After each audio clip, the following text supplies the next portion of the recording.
Lectura del Santo Evangelio según San Marcos. Un día en que los discípulos de Juan y los fariseos ayunaban, fueron a decirle a Jesús: ¿por qué tus discípulos no ayunan como lo hacen los discípulos de Juan y los discípulos de los fariseos? Jesús les respondió: ¿acaso los amigos del esposo pueden ayunar cuando el esposo está con ellos? Es natural que no ayunen mientras tienen consigo al esposo. Llegará el momento en que el esposo les será quitado, y entonces ayunarán. Nadie usa un pedazo de género nuevo para remendar un vestido viejo. Nadie usa un pedazo de género nuevo para remendar un vestido viejo, porque el pedazo añadido tira del vestido viejo, y la rotura se hace más grande. Tampoco se pone vino nuevo en odres viejos, porque hará reventar los odres, y ya no servirán más ni el vino ni los odres. A vino nuevo, odres nuevos. Palabra del Señor, gloria a ti, Señor Jesús. Quizá hemos visto más de una vez algún amigo o conocido que está de novio o a punto de casarse. Para él es un momento crucial de la vida, porque está a punto de entregar todo su ser a la persona que ama. Porque en el matrimonio uno no entrega algo, sino que lo entrega todo. Hoy Jesús, en el Evangelio, se llama a sí mismo el novio, porque Él ha venido a celebrar una boda, va a unirse con la iglesia, que somos todos nosotros, va a entregar toda su vida y comprometerse con nosotros hasta las últimas consecuencias. Por eso nos dice San Pablo que la iglesia es la esposa de Cristo. Los fariseos le preguntan hoy por qué sus discípulos no ayunan y los de Juan el Bautista sí. Y es que estos hombres no han sido capaces de reconocer a Cristo, de reconocer quién es Él. No han podido ver que Jesús ha venido a entregar la vida por la humanidad, a unirse a ella para rescatarla y llevarla consigo. No se han dado cuenta que estamos en tiempo de fiesta, de alegrarnos por el don de Cristo. No han visto que la vida cristiana es para vivir la alegría, para gozarnos en el Señor que nos ha amado hasta el extremo. Solo podremos entenderlo si es que transformamos nuestra vida, si cambiamos, porque lo que Jesús nos trae es muy grande. Hay que recibir esta novedad con un corazón nuevo, renovado, porque no nos olvidemos que esto es una entrega mutua, es una boda. Nosotros también estamos llamados a entregarlo todo. Los fariseos, con un corazón endurecido, se hicieron incapaces de recibir tanto amor y por tanto de alegrarse. Convirtámonos para que podamos descubrir la inmensa felicidad de tener a Cristo entre nosotros. Soy el Padre Juan José Paniagua y les doy a todos mi bendición en el nombre del Padre y del Hijo y del Espíritu Santo. Amén. Marcos 2:18. Un día en que los discípulos de Juan y los fariseos fueron a decirle a Jesús: ¿por qué tus discípulos no ayunan como lo hacen los discípulos de Juan y los discípulos de los fariseos? Volumen 4, título 56, febrero 10, 1901. ¿No creas tú que esta vista agudísima la tienen las almas que están siempre agitadas y haciendo escrúpulo de todo?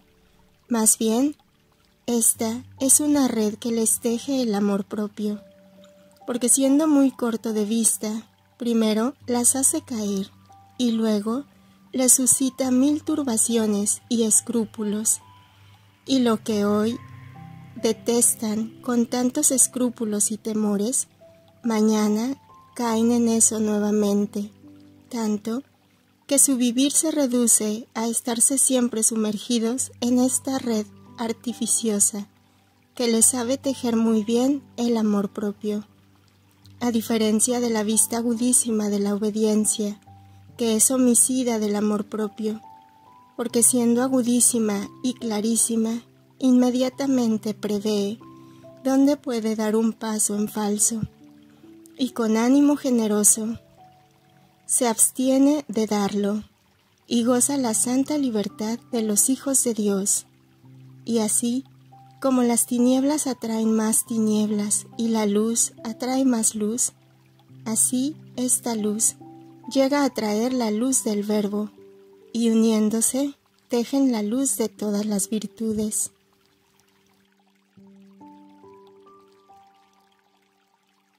Marcos 2:19. Jesús les respondió: ¿acaso los amigos del esposo pueden ayunar cuando el esposo está con ellos? Es natural que no ayunen mientras tienen consigo al esposo. Llegará el momento en que el esposo les será quitado y entonces ayunarán. Volumen 7, título 59, octubre 25, 1906. Hija mía, la gracia para quien la recibe es luz, es camino, es alimento, es fuerza, es consuelo.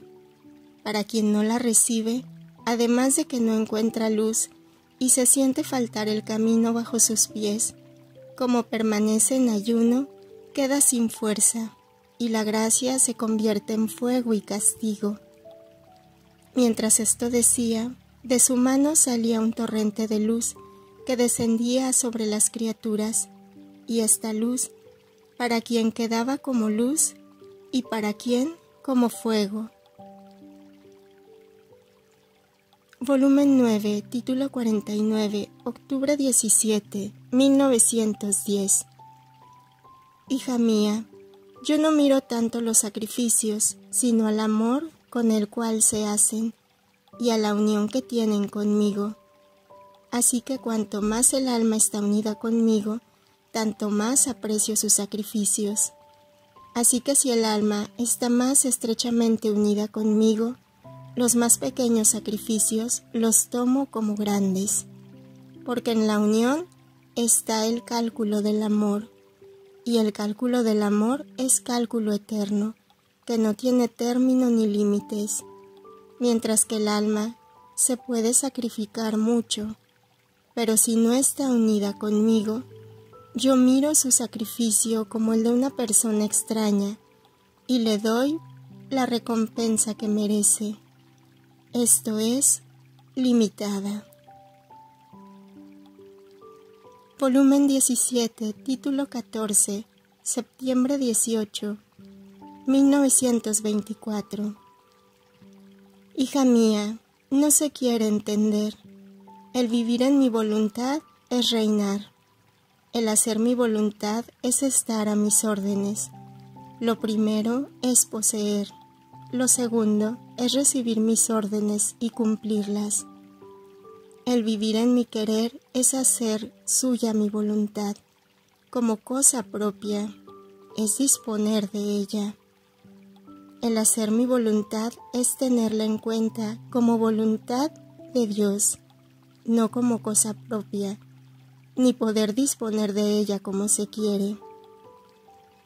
El vivir en mi voluntad es vivir con una sola voluntad, la cual es la de Dios, la cual, siendo una voluntad toda santa, toda pura, toda paz, y siendo una sola voluntad la que reina, no hay contrastes, todo es paz. Las pasiones humanas tiemblan ante esta suprema voluntad y quisieran rehuirla. No se atreven a moverse ni a oponerse, viendo que ante esta santa voluntad tiemblan cielos y tierra. Así que el primer paso del vivir en el querer divino, ¿qué hace? Pone el orden divino en el fondo del alma, vaciarla de lo que es humano, de tendencias, de pasiones, de inclinaciones y de otras cosas. En cambio, el hacer mi voluntad es vivir con dos voluntades, y cuando doy las órdenes de seguir la mía, la criatura siente el peso de su voluntad que le pone contrastes, y a pesar de que siga las órdenes de mi voluntad con fidelidad, siente el peso de la naturaleza rebelde, sus pasiones e inclinaciones. Y cuántos santos, a pesar que han llegado a la perfección más alta, sienten esta su voluntad que les hace guerra, que los tiene oprimidos, y muchos están obligados a gritar: ¿quién me librará de este cuerpo de muerte? Esto es, de esta mi voluntad que quiere dar muerte al bien que quiero hacer. El vivir en mi voluntad es vivir como hijo. El hacer mi voluntad es vivir como siervo. En el primero, lo que es del Padre es del Hijo, y muchas veces hacen más sacrificios los siervos que los hijos. A ellos les toca exponerse a los servicios más fatigosos, más humildes, al frío, al calor, a viajar a pie. En efecto, ¿cuánto no han hecho mis santos para seguir las órdenes de mi voluntad? En cambio, el Hijo está con su Padre, tiene cuidado de él, lo alegra con sus besos y con sus caricias. Manda a los siervos como si lo hiciera su Padre. Si sale, no va a pie, sino que viaja en carroza. Y si el Hijo posee todo lo que es del Padre, a los siervos no se da otra cosa que la paga por el trabajo que han hecho, y quedan libres de servir o no servir a su patrón. Y si no lo sirven, no tienen más derecho de recibir ninguna otra compensación.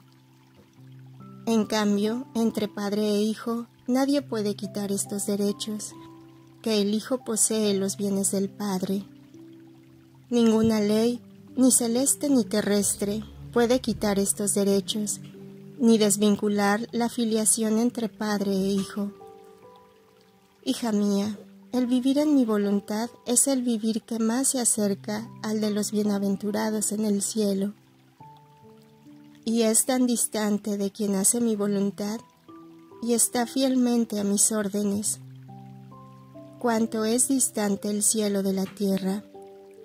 Cuánta distancia hay entre hijo y siervo, entre rey y súbdito. Además, esto es un don que quiero hacer en estos tiempos tan tristes, que no solo hagan mi voluntad, sino que la posean. ¿No soy acaso señor y dueño de dar lo que quiero, cuando quiero y a quien quiero?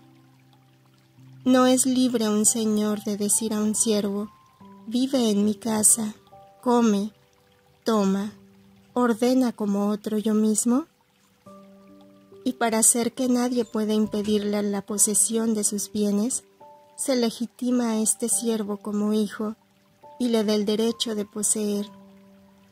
Si esto puede hacer un rico, mucho más puedo hacerlo yo. Este vivir en mi querer es el don más grande que quiero dar a las criaturas. Mi bondad quiere siempre más desahogarse en amor hacia ellas, y habiéndoles dado todo, y no teniendo más que darles para hacerme amar, quiero hacer don de mi voluntad, a fin de que poseyéndola amen el gran bien que poseen. No te asombres si ves que no comprenden. Para entender, deberían disponerse al más grande de los sacrificios, cuál es el de no dar vida, aun en las cosas santas, a la propia voluntad. Solo entonces sentirán la posesión de la mía y tocarían con la mano qué significa vivir en mi querer.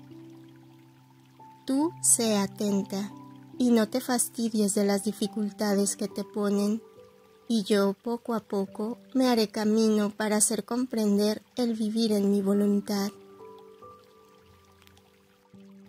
Nadie usa un pedazo de género nuevo para remediar un vestido viejo, porque el pedazo añadido tira del vestido viejo, y la rotura se hace más grande. Tampoco se pone vino nuevo en odres viejos, porque hará reventar los odres, y ya no servirán más ni el vino ni los odres. A vino nuevo, odres nuevos. Volumen 13, título 53, enero 20, 1922. Lo que el alma que vive en la divina voluntad debe hacer con sus harapos. Hija mía, ¿por qué te oprimes? ¿Sabes cómo son en mi voluntad las cosas propias? Como tantos viles harapos, trapos viejos, que son más un deshonor que un honor para el alma, y que le hacen recordar que ella era una pobre y que ni siquiera un solo vestido decente poseía. Yo cuando quiero llamar un alma a mi querer para hacer que establezca en él su morada, hago como un gran señor que quisiera llevar a su palacio a una de las más pobres, para hacer que, dejando sus harapos de pobre, se vistiese a la altura de la condición de él, haciendo vida junto con él y haciéndola partícipe de todos sus bienes. Pues bien, este señor va por todas las calles de la ciudad, y cuando encuentra a una de las más pobres, sin techo, sin cama, cubierta solo con repugnantes harapos, la toma y la lleva como triunfo de su caridad a su palacio.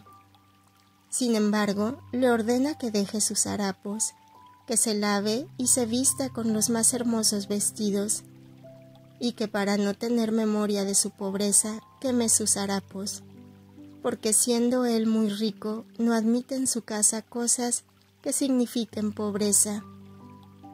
Ahora, si la pobre llora por sus harapos y se aflige porque no ha llevado nada suyo, ¿no vendería la bondad, la magnanimidad de ese señor?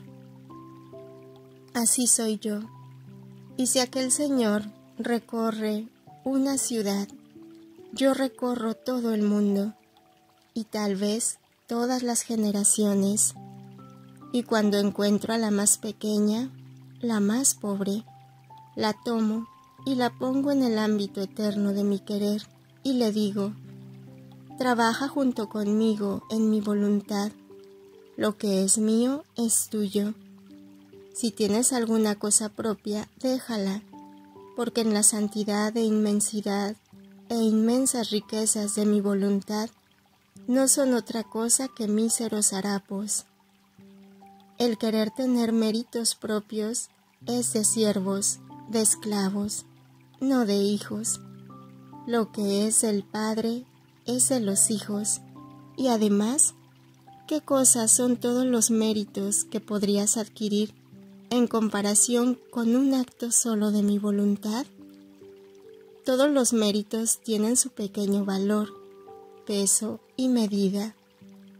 Pero, ¿quién podría jamás medir un acto solo de mi voluntad? Ninguno, ninguno. Y además, ¿qué son tus méritos en comparación de los míos? En mi querer los encontrarás todos, y de ellos yo te hago dueña. ¿No estás contenta? Quiero que toda tú estés en continuo acto en mi querer.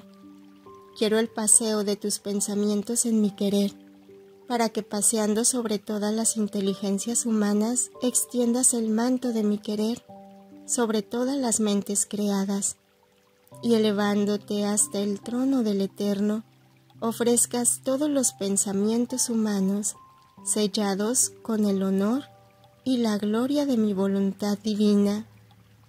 Después, extiende el manto de mi querer sobre todas las miradas humanas, sobre todas las palabras, como si hicieras pasear tus ojos y tus palabras sobre todas las de ellas, y sellándolas con mi querer, te eleves de nuevo ante la majestad suprema, y ofrezcas el homenaje como si todos hubiesen hecho uso de la vista y de las palabras según mi querer.